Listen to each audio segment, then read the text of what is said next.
السلام علیکم ورحمۃ اللہ وبرکاتہ۔ میرے بہنوں اور میرے بھائیوں، آج ہم بڑا اداس تھے۔ صبح کا وقت ہے، دفتر جا رہا تھا تو میرے کو پتہ چلا ہے کہ ہمارے کنٹری کا محسن پاکستان ڈاکٹر قدیر خان، اس کا انتقال ہو گیا ہے۔ انا للہ و انا الیہ راجعون۔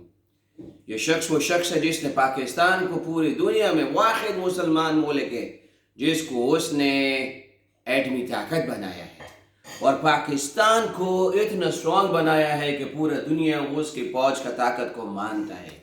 یہ ہمارے لیے فخر کی بات ہے۔ میرا دعا ہے، اور آپ بھی دعا کرو، بڑا جہاں بھی اپنے گھر میں بیٹھے ہو، ہر نماز کے بعد ڈاکٹر عبدالقدیر خان کے لیے دعا کرو، کیونکہ اللہ اس کا مغفرت کرے۔ کسی کے لیے مغفرت کا دعا کرنے سے اللہ کا تم پہ بھی رحمت ہوتا ہے۔ لیکن پیغام جو میں یہ دینا چاہتا ہے کہ اپنے بچوں کو بھی یہ بتاؤ کہ ہمارے قوم کا ہیرو کون ہے۔ اس نے بہت سارا پڑھائی کیا، پھر اس نے اس پڑھائی کر کے ملک کو چھوڑا نہیں ہے، بلکہ ملک میں واپس آیا، اور اپنے ملک کو اس نے جو سیکھا تھا اس کا ترقی دیا کہ پورا دنیا نے اس پہ فخر کیا۔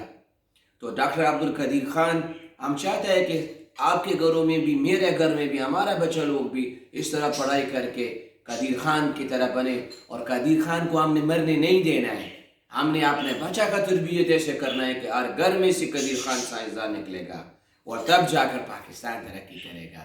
تو میرا بھائیو، آپ نے بڑا بڑا خیال رکھو، اور آپ کو شکریہ جن لوگوں نے میرا چینل کو سبسکرائب کیا ہے، اور ہم یہ سارا محنت آپ کے لیے کرتا ہے، تو آپ دعا کرو، سب کے لیے پیدا ہو جائے گا، ٹھیک ہے نا؟ السلام علیکم۔